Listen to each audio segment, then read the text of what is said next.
Subscribe कीजिए हमारे YouTube channel नाते रजा को और बेल आइकन को प्रेस कीजिए जिससे आपको हर रोज न्यू वीडियो की नोटिफिकेशन सब्सक्राइब।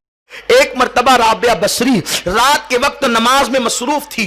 पूरी पूरी रात वो सैयदा फातिमा की नकल में नमाजें अदा करती थी, इबादत करती थी, इबादत में मसरूफ थी। अचानक राबिया के घर में चोर आ गया। राबिया बसरी के घर में चोर आया और चोर आने के बाद कोई ज्यादा सामान तो था नहीं, थोड़ा सा सामान था। उठाया, उसकी गठरी बनाई और गठरी बना के सर पे रखा। तो जैसे ही सर पे रखा वो चोर अंधा हो गया। उसके बाद फिर गठरी उतार दी तो आंख मिल गई, फिर गठरी सर पे रखी तो अंधा हो गया, लेकर जा ही ना सका। ऐसे में राबिया बसरी ने नमाज मुकम्मल की तो चोर छुप गया। चोर जब छुपा, कदमों की आहट से आपने जान लिया। आप फरमाते चोर बाहर निकल। जब वो चोर बाहर आया तो उसने कहा अम्मी जान मुझे माफ करना, लेकिन ये बताएं कि आपके घर की अंदर चोरी मैं न कर सका। जैसे आपका सामान में ले जाने के लिए अपने सर पे रखता, अंधा हो जाता और उतार देता तो आंख मिल जाती। राबिया बसरी ने कितनी प्यारी बात कही। फरमाती है कि मैं अल्लाह के काम में लगी थी और अल्लाह मेरे काम में लगा हुआ था। गोया कि मैं उसके सजदों की हिफाजत कर रही थी, वो मेरे घर की हिफाजत कर रहा था।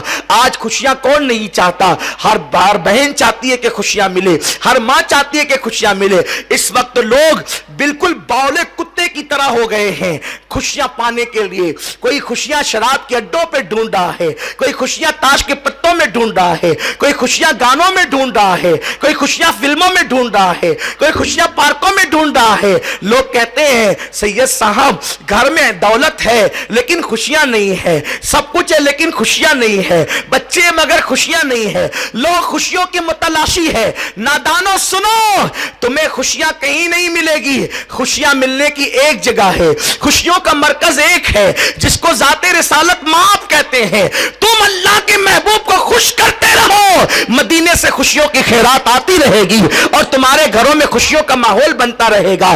तुम हुजूर को दुखी करते हो, तुम मेरे आका को नाराज करते हो, तुम मेरे रसूल को अपने गंदे अमाल की वजह से हुजूर का दिल दुखाते हो, सरकार को अजियत पहुंचाते हो। मुझे बताओ जब तुम अल्लाह के नबी को दुखी करोगे तो तुम्हें खुशियां कैसे मिल सकती है? तुम खुशियां चाहते हो तो ये अहद कर लो और फकीर कादरी की बात लिख कर ले जाना।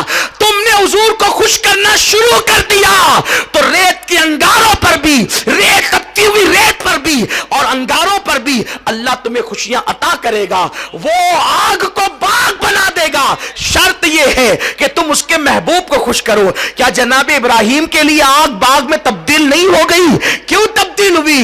इसलिए कि इब्राहिम मुस्तफा जान रहमत की खुशी का सामान कर रहे थे और वो आका तो आए ही है खुशियां तकसीम करने के लिए, जिसकी तस्की से रोते हुए हंस पड़े। उस तबस्सुम की आदत पे लाखों सलाम। नादानो, तुम सीरियल देखकर, भजन देखकर, गानों में कुफरिया कलमात सुनकर और अल्लाह अकबर गीबत करके, चुगली करके, हराम खाकर और अल्लाह की नाफरमानी करके जब हुजूर को नाराज करोगे तो तुम्हें खुशी कैसे मिलेगी? आज तो औरतों का हाल ये हो गया कि औरतें अब दीनी महफिलों में भी आती है तो बेपर्दा चली आती है। पर्दे से इस कौम की औरतों को इतनी नफरत हो गई माज़अल्लाह कि पर्दे का नाम सुनकर के औरतों के बदन पे कांटे आने लगते हैं। बाज औरतें तो मंतिकी बातें करती है, मौलाना हमें पर्दे की क्या जरूरत, पर्दा तो आंख में होना चाहिए, बदन को पर्दे में रखने से क्या मिलेगा? सुन लो, ये बात तुमको समझी, ये अल्लाह के रसूल सल्लल्लाहु अलैहि वसल्लम ने तो ऐसी बात नहीं कही कि आंखों में पर्दा चाहिए।